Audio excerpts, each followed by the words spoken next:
leadership attributes, let's just say. So I'm curious if any of you have thought deeply about what it means to be a female leader and what that brings to your company that might be because you are a woman.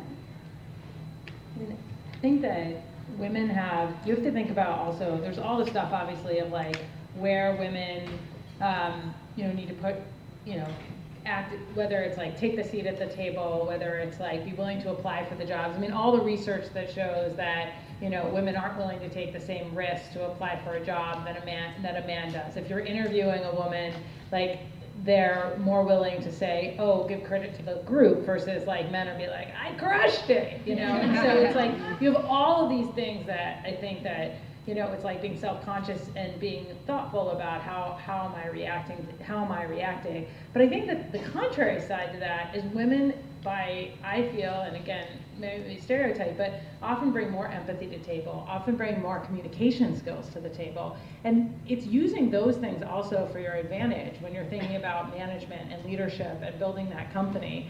And so it shouldn't just be that it's like, okay, here's the places where men have an advantage. Let's also think about the places where we have an advantage and how we use those skills to our advantage.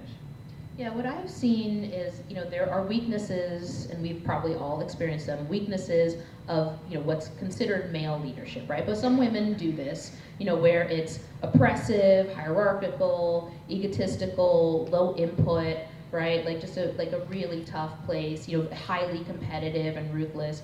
There are weaknesses to female leadership, too consensus driven, not directive enough, stagnating, too much talking about feelings and not, adhering to the bottom line. So the question is, and men do this too, we've all had male bosses who are like in that, like conflict averse, right? Like won't just address the issue on the table. So, the question is, can you strike to the middle of that, right? Those are two poles.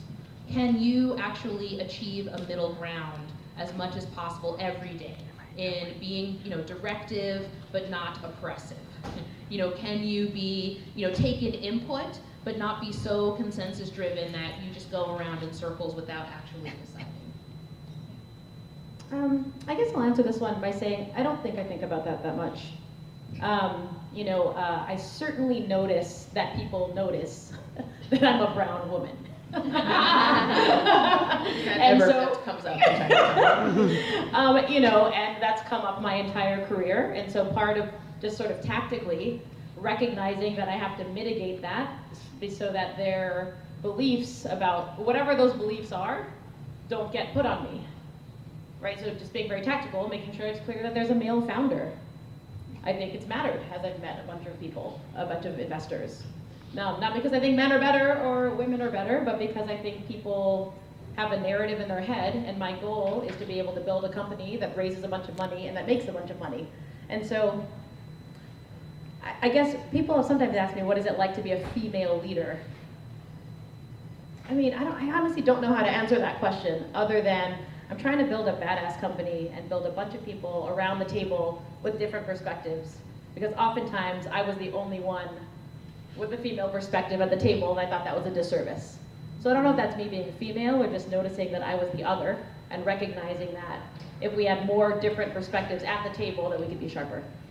I just think leadership is leadership, Yeah. right? I mean, and we can all recognize right now that we are challenged as a nation in terms of our leadership, right? I mean, some of you may disagree, but like, okay, right? So we know what bad leadership looks like. Sometimes good leadership can be challenging to identify.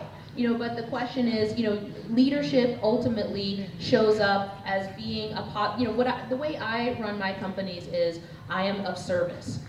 If my team members feel inspired, if they're nailing it every day, if we're attracting sales and funding and building higher, and my team has the resources, then you are a badass leader. Then I am acting as a good leader. I think the other aspect, I don't know about the leadership style part, it's not something that I've thought about too, similar to Heather, but one advantage I've had, for some reason, well, this is obvious in hindsight, but extraordinary women want to work with other extraordinary women.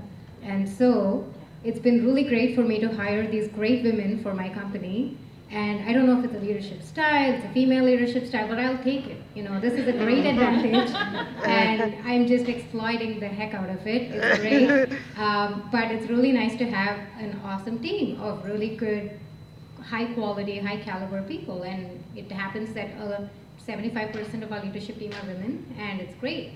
We love it. I'll take it, and I don't know if it's a leadership thing, but side effect. It's always good side effects. So